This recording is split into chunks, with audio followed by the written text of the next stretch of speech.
jërë ngeen jëf mbokk yi ci ànd beeg seen bii di Actu Banlieue ngeen koy am ci YouTube bi ci Actu Banlieue l'officiel ngeen koy am YouTube ci internet bi www.actubanlieue.net daleen ak jàmm seen émission bii jotaay tey ñu ngi fii ci biir diwaan bu Yeumbeul Nord fii nga xam ne nag mooy ASECNA di daje koo xam ne nag xamee nañ ko yàgg na dégg turam ci biir diwaan bi rawatina ci biir banlieue bi yëpp ñoo nar a waxtaan ak moom waxtaan wu am solo jéego yi nga xam ne mi ngi koy def ci biir Yeumbeul ngir taxawu askan wi kooku mooy kan kooku mooy Ndéri Aidara moom mi nga xam ne nag xam nañ ko ci action communautaire dañ ko jox kàddu gu mu nuyoo sëñ Ndéri ñu ngi lay nuyu. waaw salaamaaleykum askanu Sénégal salaamaaleykum waa population yeumbeulloise yi ñu ngi nuyu auditrices ak auditeurs yu Actu Banlieue di rafetlu bu baax a baax tey dalal bi nga xamee ne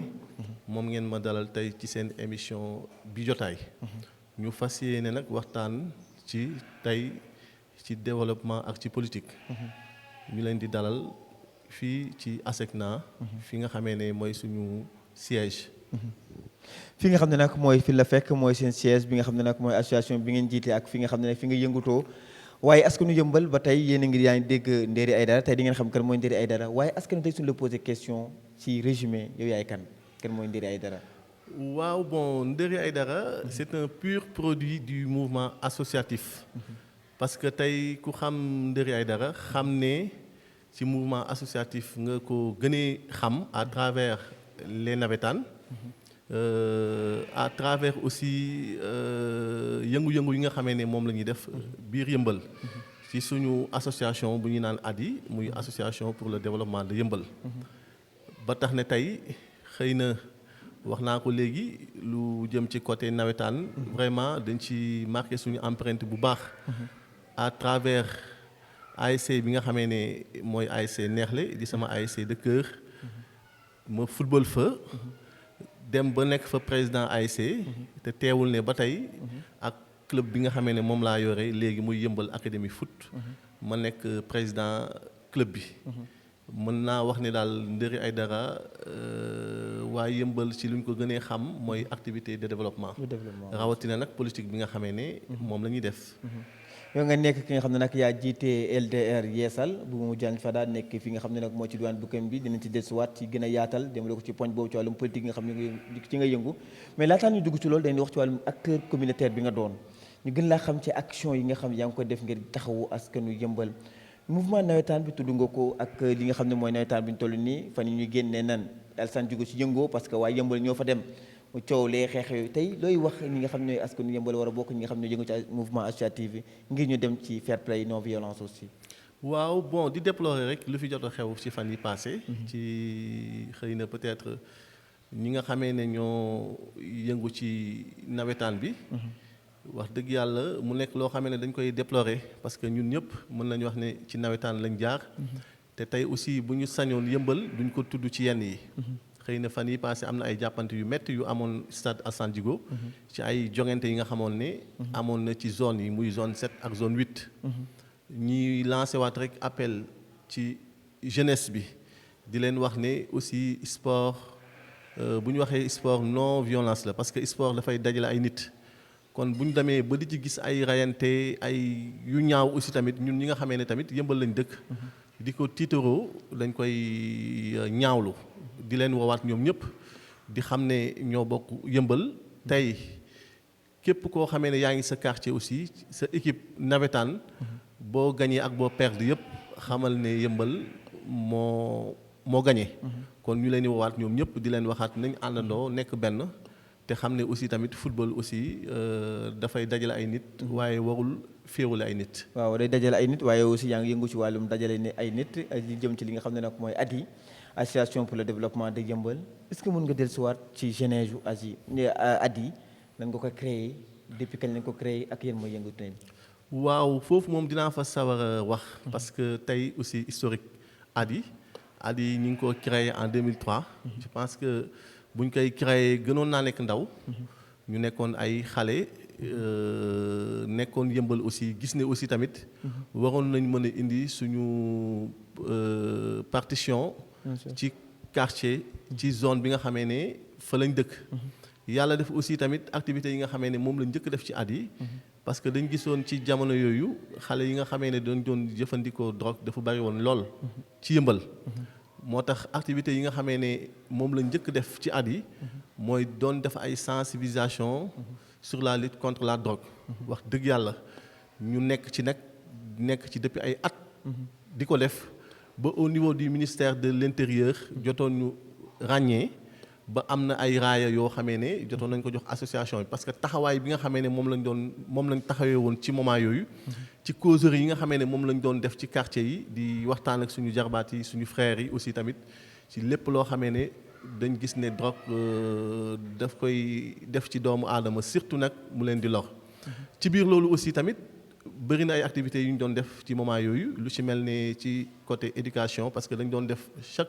chaque année heure bu école tëjoon dañ doon organiser ay cours de renforcement ay cours de vacances di jàppale aussi tamit suñuy frères yi suñuy sœurs yi ci seen classe d'examen yi di leen jàppale aussi tamit ci seen jàng donc amoon na yeneen activités yoo xam ne dañ ko doon def sur l'environnement à travers des set setal yu ñu doon def ci rue de Yeumbeul yi ak yeneen bëri na daal activités yoo xamee ne tey mën nañu wax ne at yi moom la njëkk commencé xëy na nag dafa gën a fés ci at yi passé parce que yàlla aussi daf ñu jàppale en 2012 que ñu am ay partenaires espagnols à travers suñu yenn frères yi nga xamee ne ñu ngi doon di dund foofu ñu jotoon ñu booleek ay partenaires ma jotoon fa dem sama première visite yaakaar naa bu ma njëkk def foofu dama fa demoon pour xool aussi tamit nan la ñuy mën a jàppale ci suñu développement Yeumbeul parce que dañ ne rek waruñu xaar lépp ci mairie waruñu xaar lépp ci état te comme ay ndaw lañ aussi ñu génnoon aussi am ay relations yu ñu tissé woon ci biti ba tax ne tey am na yenn yu bëri yoo xamee ne def nañ ko fii ci Yeumbeul rawatina nag ci Yeumbeul Nord ci ay jàppale yoo xam ne tamit partenaires yi wax dëgg yàlla ñoom ñoo ñu taxawu ba ñu mën ko réaliser fii ci Yeumbeul. mu nekk ay réalisation yu am solo yoo xam ne dem nga ko rawatina ci wàllum santé bi gis ngeen ay jéego yu am solo ngeen ciblé li nga xam ne mooy maternité bi di fa def seen doole di fa def seen man-man yooyu réalisation est-ce que mën ngaa dellusiwaat ci jéego yi ngeen jot a def ci li nga xam ne mooy ci wàllum santé du au delà de maternité bi sax yaa xam ne yaa ngi wax sànq ne am nga feneen foo leen def ñaan ak yàlla. effectivement parce que xëy na dafa gën a fees ci maternité bu Yeumbeul Nord bi waaye bëri na ci yenn poste de santé yi nga xamee ne jotoon nañ fa dugal suñu loxo lu ci mel ne poste de santé bu Yàggamar bi jotoon nañ leen vraiment jàppale ay matériel ay médicaments yoo xamee ne tey pour gën a xëy na yombal leen ci seen liggéey poste de santé bu Bayal bi aussi tamit yàlla defoon na ne am na benn at y a de cela 3 ans jotoon nañ leen may ay médicaments yu bari bon lu ci mel ne tamit Kër Sër bi nga xamee ne tey mën nañu wax ne tey ñun ñëpp ñun ñoo ko bokk te tey boo xoolee ñu ci ëpp ñi nga xamee ne ñoo fay dem ay xale lañ yàlla def aussi tamit ñu jàppale woon leen ci benn laboratoire chimie boo xamee ne tey aussi tamit képp koo xamee ne day def analyse aussi tamit foofu la koy defee parce que foofu rek déjà lu ñu fa jot a investir ci Kër Sër yi buñ koy xayma ci xaalis ci ay appareils mat na 7 millions ñu jotoon leen jàppale aussi tamit vraiment ba tey képp ku dem Kër Sër xool matériel yi nga xamee ne moo fa nekk bon adi vraiment taxawaayam aussi tamit ñoom ak waat Yeumbeul gis nañ ko donc xëy na nag maternité bi dafa fés parce que tey aussi maternité bi aussi dafa nekk maternité boo xamee ne patrimoine Yeumbeul la tey ñun bu ñu fa juddoowul tamit tey suñuy doom yi suñuy raq yi suñuy jarbaat yi fa lañ juddoo te foofu aussi tamit nekk tamit maternité boo xam ne aussi tamit maternité bu jaroon jàppale la moo tax foofu daanaka mën nañu wax ne suñu investissement sur le plan de la santé fa la ëppee bon xëy na lu ñu fa jot a def bëri na wax dëgg yàlla parce que si vous vous rappelez en 2015 on leur avait doté d'une ambulance médicalisée de 2e main ci moment yooyu d'une valeur de 15 millions moom lañ jëndee woon ambulance bi yóbbul leen ko yàlla def aussi tamit ñu teg ci ay weer aussi ñu jotoon ñu jàmbat benn appareil échographie parce que tey da doon metti trop suñu jigéen ñi nga xamee ne dañ nekkoon enceinte aussi tey dañ doon dem ci yenn hôpital yi ay hôpital Thiaroye yi hôpital Roi Baudouin di fa defee ay échographie yàlla def aussi bu ñu ko jooytoo aussi ñu dem utal leen ko ak suñu partenaires yi toujours jëndal leen benn appareil échographie d'une valeur de 8 millions 500 mille ñu toogaat aussi ay giir jamono aussi ñu jotoon ñu aussi tamit jooytuwaat benn appareil boo xamee ne day détecter cancer du col de l'utérus parce que ñun ñëpp xam nañ ne aussi jigéen ñi aussi dañuy am ay tolof yu bari ci seen wàllu. njurukaay bu nekk aussi butitu boo xam ne njurukaay ak octobre rose aussi. effectivement mu nekkoon nag loo xamee ne aussi tamit ñun aussi à travers sensibilisation yu ñu doon def aussi tamit ñu dem utal leen benn appareil cryothérapie d'une valeur de 4 millions de francs indi leen ko. indi leen fa tamit ay lal parce que tamit je me rappelle am na sama benn voyage bu ma demoon bu may ñëw aussi tamit conteneur bi nga xamee ne moom laa jotoon indi aussi ñu defal leen ci ay lalu hôpital defal leen ci ay matelas bëri na daal tey li nga xamee ne moom lañ fa def mu nekk lu am solo aussi mu nekk loo xamee ne vraiment lu am solo taxawu ngeen ko askanu yëmbal jëm ci wàllu santé ak yu mel noonu effectivement kon aussi dañ ci profité aussi si occasion bi di massawu ñi nga xam ñu ngi dund ak cancer rawatina cancer du col de l'utérus parce que octobre rose la nekk di jaajëfal aussi waa LISCA jéego bu am solo bi nga xam ñu ngi koy def ngir jàppale ñi nga xam ñu aji tawat gi waaye yéen lan mu nekk seen relation yéen ak ñi nga xam ne ñooy mairie bi parce que su yombul ñu bàyyi leen ngeen mën a dafay action yu mel noonu ci biir commune yi donte la ñoom ñoo ko waroon def ngeen mel ku leen di concurrence. waaw parce que loolu suñu devoir la parce que ñun dañu war a ñëw indi suñu apport ci commune bi parce que tey aussi neew ma rek ñi nga xamee ne ñoo fa nekk ñoom rek koy def waaye ñu mel ne ñun aussi war nañ leen mën a taxawu parce que bu ñu ko defee tey defaluñu ko suñu bopp waaye askanu yëmbal lañ ko def parce que tey xëy na yëmbal ñoo ciy sentir seen bopp. dama koy faral di wax toujours état mënul lépp xëy na peut-être mairie aussi bu ñu koy wax coopération décentralisée moom la ñu wax kon ñu mel ne ñun aussi lépp loo xamee ne nit mën na ko ci jàppale ñi nga parce que tey am na yenn matériel aussi bu fekkee da nga ko jëlee bitim réew bëgg ko indi bu amul signature maire bi du dem moo tax ambulance bi nga xamee ne moom la ñu fi njëkk indi aussi moom aussi xëy na amoon na benn taxawaay bu mu ci am ba ñu mën ko tamit dugal di wax ne aussi tamit ñi ngi woo ñëpp aussi képp koo xamee ne aussi yàlla may na la dara aussi wala may na la relation pourquoi pas nga ñëw aussi jàppale askanu yëmbal. ok jàppale askanu yëmbal ba tey li nga xam ne mu jëm ci ambulance bi ngeen mujjee maye coût bi ñaata la ak lu tax ngeen choisir directement parce que am na li nga xam ne moo jëm ci benn district bu fi nekk. ñu état nekkoon na di joxe ay ambulance amoon na ci benn ambulance yéen ngeen choisir ñëwaat dolliwaat ambulance au delà de li nga xam jéego yi nga xam defoon ngeen ko coût bi ñaata la ak noo leen fexe tey ba jàppale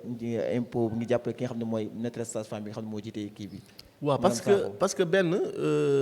ñun ak waat maternité bi relation de confiance da ci am. parce que ak comité de santé bu fa nekk yàlla dafa def ne dañu tissé benn relation bu baax. parce que tamit wax naa ko léegi maternité bu yëmbal dafa nekk maternité boo xamee ne tey c'est une maternité ancienne. tey am na ñu bëri ñoo xamee ne dañ fay ñëw. ñu ñëwaat indiwaat fa beneen ambulance parce que yàlla dafa def ne bu ñu fa njëkkee indi ambulance en 2015. ambulance bi di dox ba en 2020 ambulance bi. panne bu mu paanee aussi ñu waxtaan ak ñun xamal nañu ambulance bi ngeen indi woon wax dëgg yàlla boobu ba léegi ñu ngi koy utiliser. di ci yóbbu ay nit waaye fan yi dafa panne parce que tamit tey lu ci ëpp mën nañu wax ne yoon yu baaxul yi parce que yëmbal aussi dafa nekk benn dëkk boo xamee ne aussi tamit côté infrastructure boo xoolee côté yoon dafa xaw a metti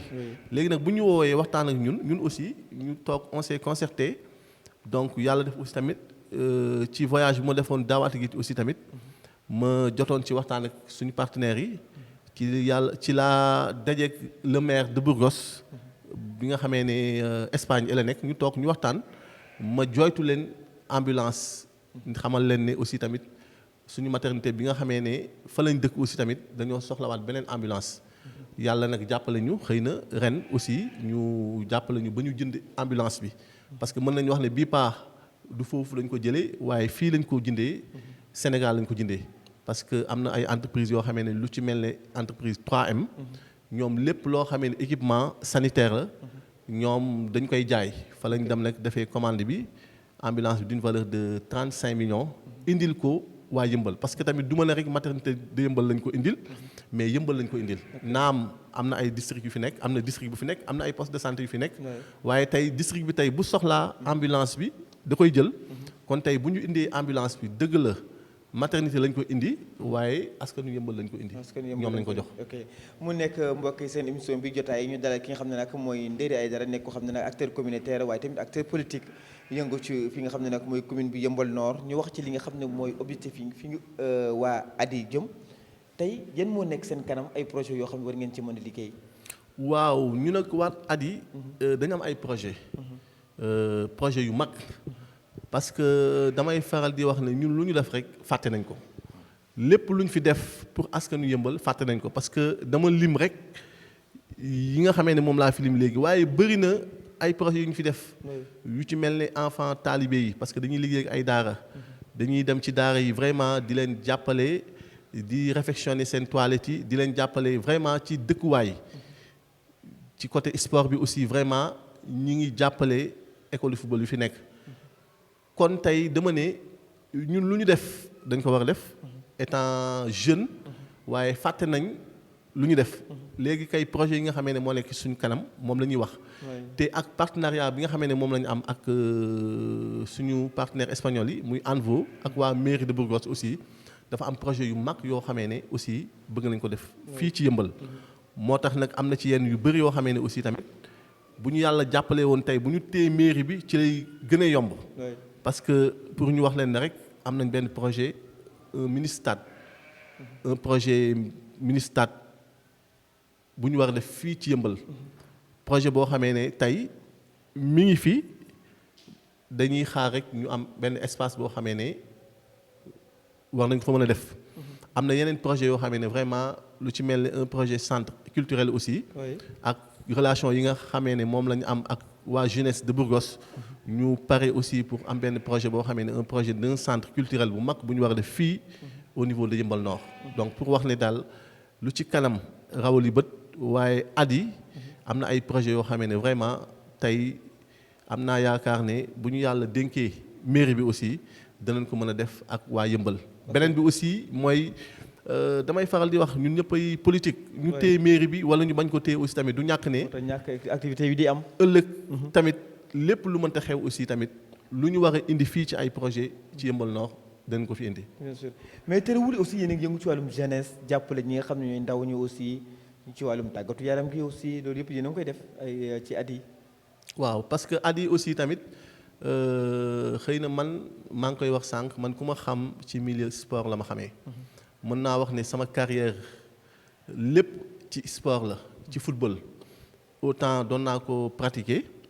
mais bu ma demee ba benn âge bi aussi dama créer benn école de football en 2008 yàlla def école de football boobu di dem ba en 2013 ñu ériger ko def ko un centre tuddee ko centre sport étude Mamadou Mbaye yàlla di ñu jàppale aussi tamit ba ren en 2020 au niveau de la fédération sénégalaise de football ñu reconnaître centre bi ñu tuddee ko ñu changé nom centre bi tuddee ko Yeumbeul Académie Foot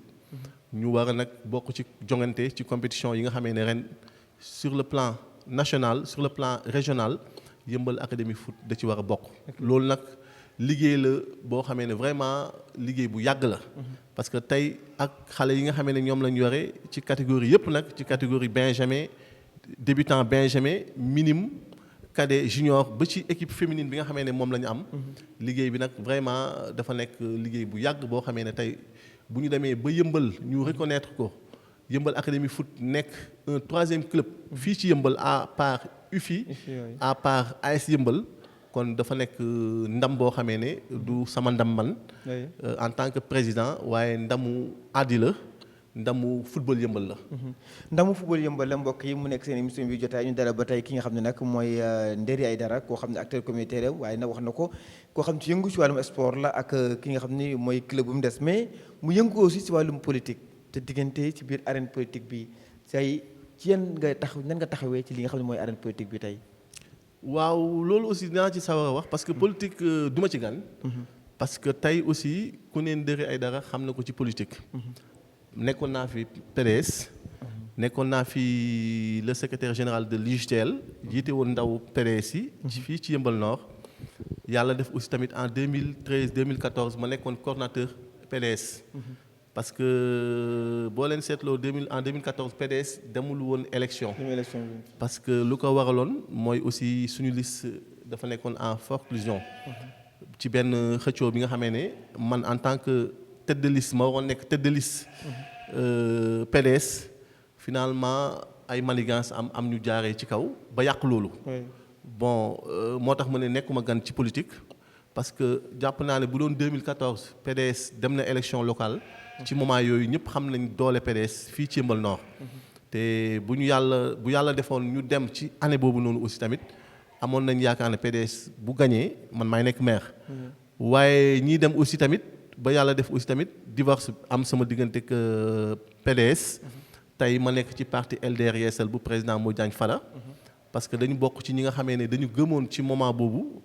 PDS élection présidentielle dafa waroon dem te dafa waroon dem avec un plan B. bon ci xëy na peut-être loolu lañ jotoon génn PDS ñu dàq ñu parce que génn lu ñu suñu bopp. kon PDS yàgg naa dàq ay nit. waaw ñun moom je pense que moment boobu comme ñun on était proche de Modou Diagne Fada président Modou Diagne Fada bu ñu dàqee Modou Diagne Fada képp koo xamee ne dafa àndaloon ak moom ci base bi dañ la dàq. moo tax man ci moment yooyu aussi tamit comme man maa nekkoon fii teewal fii PDS. ci moment yooyu ma génnoon ànd ak président Modou Diagne Fada ñu créé suñu parti. LDR Yeesal yàlla dafa aussi tamit mu dénk ma lépp loo xamee ne sport la au niveau du parti comme man aussi tamit sama xam-xam ci loolu la match mu dénk ma ko ma nekk président section LDR Yeesal fii ci Yeumbeul Nord kon ma wax ne ci côté politique vraiment ñu ngi ci yëngu bu baax a baax rawatina nag si je me rappelle bien moment bu ma nekkee PDS aussi tamit ak arrestation Karim Wade aussi tamit ma nekkoon nit koo xamee ne du ma ne sax fii ci Yeumbeul mais ci Sénégal jotoon nañ ma ràññee trop ma doon défendre aussi di ñaawlu bu baax a baax jàpp bi nga xamee ne ak jaay doole bi nga xamee ne moom lañ ko doon jaay doole ci moment yooyu ba mu taxoon ci moment yooyu tamit ñu arrêté woon ma emprisonné ma pendant 2 mois. kon tey côté politique boobu noonu xëy na fesoon naa ci. macha allah. nga am ay ambition au niveau ci commune bi mais yéen a ngi ci biir coalition Benno Bokk Yaakaar mouvance présidentielle mu nekk parti de soutien wala parti allié tey noonu fas yéene taxawee ci li nga xam ne mooy élection locale 2022 yu ñu jóg man. waaw damay ñëw ci coalition bi parce que tey duñu nekkuñu parti de soutien tey on fait partie dans la coalition Benno Bokk Yaakaar. avec le président Macky Sall. parce que LDR Yeesal aussi tamit dañ jëloon suñu courage accompagner le président Macky Sall mu am un 2e mandat. kon tey ba léegi ba nii may wax ak yéen aussi tamit suñu parti mi ngi ci biir mouvance présidentielle bi waaye nag comme fi nga ma laajee léegi lu jëm ci côté élection locale aussi tamit ñun dañu teel a jug wax ne ñun on est candidat. parce que lu ma wax sànq rek. ambition bu ñu amoon en 2014 ci élection locale yi moment bu ma nekkoon ci PDS moom laa am ci suñu parti ba tax na tey lépp luy élection locale aussi tamit ñu war a ànd rek ñoo ànd. parce que gisoo leen ma bokk ci coalition Benno Bokk Yaakaar fii ci Yeumbeul Nord parce que xëy na bon awma ak ñoom problème nag wax dëgg yàlla parce que ñu fi nekk ay responsable mais nan la say patron bokkee ci biir coalition mu doo bokk ci coalition à la base. waaw parce que élection locale dafa am ay réalité parce que man ndëri gëwuma nit toog ci kaw di ñu tànnal ki nga xamee ne moo fi nekk ëllëg man bokk man ak ñu ma àndal gëmuñu ne élection locale dañuy toog ku nekk ci kaw di ñu tànnal ku fi nekk nañu bàyyi base bi tànnal seen bopp. kon gëmoo coalition yi nga xam ne ñu ngi koy fabriquer de parti. non bëri na ay coalition nee naa du coalition Benno Bokk Yaakaar xëy na dafa gën a fees rek waaye Yeumbeul bëri na ay coalition yi nga xamee ne ñoo fi nekk xëy na gisuñu fa ndëri ñu bëri dañ may parfois intercepté am na ñu bëri ñoo xamee ne ñu ngi ci coalition yi dañ may ñëw seet si pour mu dugg seen coalition waaye man gëw ma ne élection locale dañuy xaar ñu nekk ci kaw di ñu tànnal ñu nekk ci suuf moo tax ma jël sama courage en 2 mains ñun ñu taxaw formé ñun suñu coalition bopp pour dem ak suñu bopp wax ne aussi tamit base bi nañu choisir ëllëg ki nga xamee ne moo fi nekk parce que dañu gis ne maire yu bëri yu nekk ci communes yi du base bee leen fal waaye ñu nekk ci kaw ñoo leen fal te wax dëgg yàlla ñu koy ñaawlu trop. comme exemple yan maire. waaw bon su ma nee yan maire par exemple damay njëkk a commencé fii ma nekk. parce que Yeumbeul Nord laa nekk. ki nga xamee ne moo fi nekk comme maire. mën naa wax ne président moo ko fi teg. du askanu Yeumbeul même bu fekkee ne dafa nekk ci liste. dafa nekkoon ci liste aussi. tey aussi tamit ñun ñëpp xam nañ ne aussi ci kaw ñoo ko fal. te mu nekk loo xamee ne aussi tamit ñun nañu jël suñu courage bañ di xaar état di ñu falal. wala ñu bañ di xaar ñu nekk ci kaw. di yow falal même candidat même coalition Benno Bokk Yaakaar soo amee candidat yow da ngay nekk sa candidat da ngay poser candidature. non ñun suñu candidature nañ ko posé bu yàgg xaaruñu parce que tey xam nga. man dépendre si Benno Bokk Yaakaar. non man tey xam nga élection locale boo fay dem da ngay pare. waaw man dama gëm ne ñi nga xamee ne ñoo bëgg taxaw pour nekk maire am na ñu bëri ñoo xamee ne man dama jàpp ne parewuñu parce que tey mënoo ne yow candidat nga ba pare di toog di déglu ëllëg ku la fiy teg. kon Benno Bokk Yaakaar bu ñu mën a pareegul. non Benno Bokk Yaakaar. xëy na bëri na ay candidats yi nga xamee ne ñoo fi nekk. waaw mais ba léegi au niveau de cette coalition. waxaguñu ne kii mooy candidat Benno Bokk Yaakaar. à 3 mois des élections. kenn xamul kan mooy candidat Benno Bokk Yaakaar wala kan mooy candidat beneen coalition parce que du Benno Bokk Yaakaar rek fi nekk. waaye am na yeneen coalition yoo xamee ne ba tey ba nii may wax ak yow bëri na ay leaders yu fa nekk yoo xamee ne ñoom ñu ngi gëstu di xool kan la ñu war a teg. donc man mënuma gëm ne nit yow nga ne candidat nga ci ay élections locales. te ba tey yow wóorugu la à 60% sax. que ne yow ba xam. coalition bi nga nekk yow. mais est-ce que jàpp nga ni mën ngaa jot mairie bi sans coalition. non gëm nañ ko parce que tey dañ ne élection locale base bi la ko te tey aussi ñi nga xamee ne ñoo ànd ak ñun ñu si bëri naam ci parti laa nekk waaye ñu si bëri ñu ngi ci ay parti parce que lu ma wax sànq ñu war a ànd ñoo ànd. parce que tey aussi am na ay leader parti am na ay leader mouvement am na ay président association yoo xamee ne tey dañu tënku. dooleel ñu nekk ci sama ginnaaw porté ma comme candidat parce que ku ci nekk ci ñoom tey mënoon nga nekk candidat mais tey bu ñu boolee seen doole boole seen force ñëw porté ma nekk seen candidat yaakaar la ñu am ci man du question ne dama leen gën a jàng. parti ñoo la boo tey ñoo la ëmb pour yëngu. waaw bëri na parce que ci yëmbal waaw ci yëmbal bëri na ay parti bëri na am na fi ñeent ba juróomi parti yoo xamee ne tey dañu bootu ci sama ginnaaw rawatina nag les ay président mouvement parce que tamit tey élection locale tey bu ñu ko waxee dëgg la parti yi am nañ ci solo trop waaye aussi tamit porteur de voix yi waaye aussi acteur de développement yi parce que ñun dañ gëm ne localité bu doxee wala buy nar a dox acteur de développement yi dañ ci war a feeñ bu baax. politique la nekk te élection locale la faw parti bi mandaté la ni la demal nga nekk candidat sama sa ndënd yow bu dee moo jaan Fada mandaté wu la fii nooy def ban couleur parti ngay demee élection. waaw xam nga LDR Yeesal. xëy na yàlla dafa jàppale ñu ñun fii amuñu boobu problème suñu parti. mosoo dégg LDR Yeesal Yeumbeul Nord am na conflit wala am na kuy xëccu. ñëpp dañu boole jiital ma. kon man dama jàpp ne fu ñu jëm aussi tamit. base bi lu mu wax te lu mu bëgg. moom la président Modiane Fada di def. coalition parti ñan ak ñan ñoo la jàpp. waaw par respect. parce que gis nañu Yewwi Askan Wi mi ngi fi. waaw coalition Benno Bokk Yaakaar mi ngi fi. waaw coalition suñu yitte. suñu yitte waa ñoo si ñan ak ñan ñoo ko ëmb parce que aussi am na yoo xam kenn ki. waaw xam nga par coalition yi nga fi tudd. muy coalition Yewwi Askan Wi. waaw ñoom seen coalition à part la. boo xoolee ay parti Sonko ñoo fa nekk. bon ay PUR ainsi de suite. bëri na ay parti yi nga xamee ne wala ay mouvement yi nga xamee ne ñoo ngi ci biir coalition boobu. am na coalition Benno Bokk Yaakaar bu ma tudd léegi. am na coalition suñu yitte. bon peut-être ak yeneen yi nga xamee ne peut-être ñi ngi fi. mais quand même bon man bokk ma ci benn coalition. man sama coalition bopp laa yore.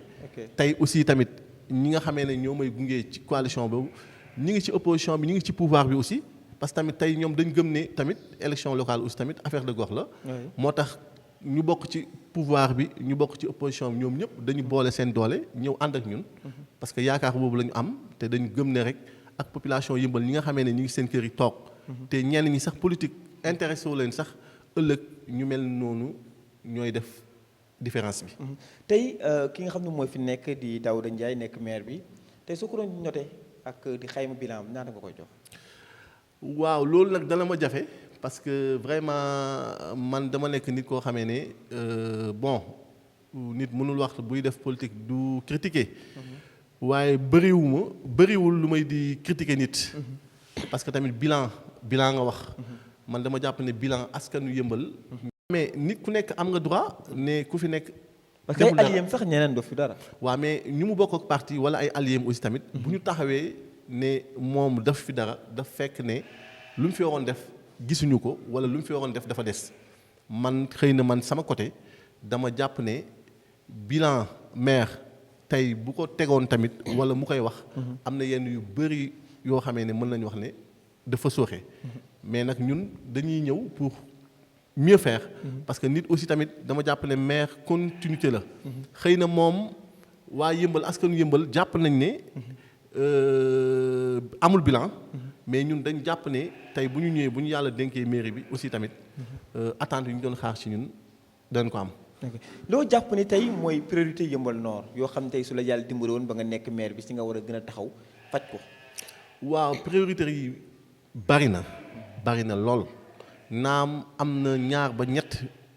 mën naa ko citer muy problème de l'assainissement parce que vraiment dafa nekk loo xamee ne yëmbal depuis ay at yàgg na yëmbal dañuy jooy inondation parce que gis nañ ne am na zone yu bëri yoo xamee ne mi ngi fii ci yëmbal fii day taa lu ci mel ne benn braak lu ci mel ne afia yi ba ci suuf te tey aussi ak li nga xamee ne tey moo taxaw aussi tamit dañu jàpp ne côté assainissement bokk na ci li nga xamee ne tey bu ñu yàlla dénkee mairie bi naam suñu compétence eggul foofu waaye danañ ci dox ay jéego yoo xamee ne tey aussi état danañ ci jàppale yëmbal nord bu baax a baax lu ci mel ne aussi tamit environnement parce que gis nañ ne am na yenn zone yu bëri yoo xamee ne aussi bëri na lu ñu fay sotti ay mbalit parce que tey aussi nit mënul dëkk ci dëkkuwaay aussi tamit di yeewu à chaque fois ay mbalit di ko wër te yooyu tamit dafa nekk priorité yoo xamee ne tey aussi bu ñu yàlla jàppalee ba ñu jël mairie bi aussi tamit danañ ci dox côté éducation tamit aussi pareil parce que gis nañ ne école yi doyatul tey da ngay dem ci double flux mi ngi am ba léegi da ngay dem ci yenn école yoo xamee ne vraiment boo duggee ci classe yi da ngay gis plus de 50 élèves te mën nañu wax ne aussi nekkul loo xamee ne tamit vraiment lu ñuy rafetlu la nekkul aussi loo xamee ne tamit luy mën a jàppale suñuy doom yi la donc ba tax na tey priorité yi nga xamee ne tey moo gën a taxaw ci li nga xamee ne bu ñu yàlla dénkee mairie bi ëllëg aussi tamit éducation dana ci nekk santé environnement et surtout aussi tamit tey mën nañu wax ne ci côté sport bi aussi tamit. sport bi aussi nekk na yitte ci biir yëmbal parce que amul benn terrain de sport boo xam ne am na fii. waaw parce que ñun ñëpp jaar nañ ci. depuis bu ñu nekkee ndaw. te dañ gis ne tey ñaawlu nañ trop tey yëmbal bu muy yëmbal ba léegi amuñu espace. amuñu stade boo xamee ne xale yi dinañ fa mën a gis seen bopp. xëy na benn espace bu fi amoon as néew ñu fa doon dem di footballé nawetaan mooy ci camp. militaire bi te tey boo xoolee depuis ay at a ngi nii dañuy mujj dem rabattre dem ay stade Alassane Djigo ay stade Mbao wala Guédiawaye te yëmbal mën nañu wax ne nekk dëkk boo xamee ne tamit tey moo gën a màgg ci dëkk yooyu kon bu ñu demee ba yëmbal amuñu espace boo xamee ne ay espace de loisir la parce que mënuñu wax tey fenn foo xamee ne gis nañ c'est visible que doomu yëmbal yi ñu ngi dem di fa tàggat ainsi de suite ba tax ne côté boobu aussi tamit ñu ngi ciy bàyyi xel bu baax mais li nga xam ne préoccupation la aussi si askanu yëmbal ñu ngi koy jooy fu nekk jëm na ci route des Niayes bi mu ngi fii nekk na jafe-jafe liggéey bi demul dikkul mi ngi tàgga téem bi askan wi génn jafe na dugg jafe na ba tey ñu ngi koy jooytu yow tey sooy porté combat ak ñi nga xam ne autorités yi ñoo si taxawee ngir loolu mën a faju waaw loolu commencé nañ ko parce que tamit gis nañ ne ci jamono yee passé am na benn marche bu mag boo xamee ne jotoon nañ ko def ak yenn mouvement yi nga xamee ne ñoo fi nekk lu ci mel ne mouvement yëmbal va mal ak ay yeneen association yoo xamee ne tey dañu jug pour ñu jàppale ñu suñu devoir yi mu nekk nag loo xamee ne tamit ñu ngi ciy dox di ci wax ak ñi nga xamee ne ñooy porter combat ba bu ëllëgee aussi tamit ñu mën ñu jàppale ñu mën a yeggale suñu devoir yi parce que tamit dafa indi ay jafe-jafe yu metti fii ci yëmbal rawatina nag yëmbal nord moo tax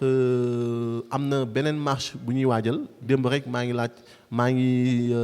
xool benn publication suñu frère Sidi Gaye bokk ci mouvement yëmbal va mal di ko publier pour benn marche bi nga xamee ne war nañ ko def au niveau de Malika parce que tamit tey devoir yi Kër Massar la commencé ñëw romb Malika yëmbal jëm ba côté caaro yi te tey dañ ñaan aussi tamit autorités yi vraiment ñu bàyyi xel askanu yëmbal parce que sonn nañ trop jafe-jafe rek la ñu indil képp ku dëkk yëmbal xam ne 2 voies yi jafe-jafe rek la ñu indil te ñetti at a ngi nii wax dëgg yàlla ñu siy dox di ci wax. ok ñu ci dox di ci wax mu nekkoon seen émission bi jotaay ñu doon dalal ki nga xam ne nag mooy Ndéri Aidara seen Ndéri ñu ngi wax ñu li nga xam ne bëgg nga ko wax tey laaju ñu la ko. waaw di lancer waat rek un appel à la jeunesse de Yeumbeul particulièrement à la jeunesse de Yeumbeul di leen wax ne nañu booloo nekk benn naam nag nit ku nekk am nga droit far fu la neex parce que politique moom nit bu ci dugg conviction la ci duggee sa leader tamit boo ko gëmee aussi tamit da nga koy jàppale waaye ñu xam ne rek Yeumbeul la ñu boole ëllëg ku fi yàlla teg nañu ànd ak moom ma leen di wax ne aussi tamit ñu ngi waaj a dem ci ay élections di leen ñaan aussi nañ ci dem ak non violence parce que tamit violence fajul dara xamante nañ ñu nekk Yeumbeul ñëpp di def politique wala ñuy def développement xamante nañ ba tax ne waruñu ci ñaaw di lancer waat aussi tamit un appel au mouvement navétane di leen wax ne aussi tamit fair play tamit dafa baax di ñëwaat aussi tamit di sant waa Yeumbeul ñëpp alliés yi nga xamee ne ñooy ànd ak man di ma jàppale aussi tamit di sant aussi tamit Adi toute l'équipe de Adi ñi nga xamee ne tamit tey aussi tamit lépp loo xamee ne def nañ ko fii ci Yeumbeul vraiment ñoo ma ciy jàppale di wax ne aussi tamit waa réseau ànd doole Ndéri nekk benn réseau boo xamee ne c'est un réseau des femmes qui compose une 50aine de groupements de femmes tey ñiy liggéey ci côté transformation ak financement formation et financement donc ñoom aussi maa ngi leen di sant vraiment ci taxawaay bi nga xamee ne moom lañu am ci sama ginnaaw ak la commission des sages ay mag ñoo xamee ne tey ñoo boole seen doole aussi di ñu accompagner ci fu ñu jëm vraiment di jaajëfal aussi tamit waa Actu Banlieue nekk ay ndaw ñoo xamee ne tey yàlla may na leen aussi tamit ñiy yëngu ci côté formation di yëngu aussi tamit di jàppale aussi tamit doomu aadama yi di wax ne aussi tamit parti bi nga xamee ne moom laa nekk di parti LDR Yeesal njiit bi nga xamee ne mooy suñu président aussi di Modou Diagne Fada ñu koy sant aussi ci Sonacos bi nga xamee ne moom la ko président Macky Sall dénk vraiment rafetlu na de plus émission bi di wax ne askanu Yeumbeul fu ñu jëm aussi tamit ñu ngi leen di tàllal seen loxo di wax ne nañu ñëw jàppante nekk benn bu ëllëgee yàlla bu ñu mayee ndam aussi tamit ñu mën a defar Yeumbeul ñu mën a defar Yeumbeul ñu ngi lay jaajëfal bu baax a baax ci di nga xam ne ni mañ nga ñu ko ji temps bi nga xam ne sàkk nga ko ci wax ndax xam ne ni temps yombul nga ñëw ngi waxtaan ak yow ubbi say buntu jëmale ko ci action yi nga xam ne yaa ngi ko defal te maye su ñu ngi leen ci encouragé bu baax a baax parce que gis nañ jéego yi mbokk yéen tamit ñu ngi leen di jaajëfal équipe technique bi nga xam ni moom la ñu àndaloon ci wàllum réalisation bi ñu ànd ak Amadou Diallo Ousmane Bale ci caméra bi ak ki nga xam ne nag mooy Mohamed Sim di leen dox di daje ba beneen incha allah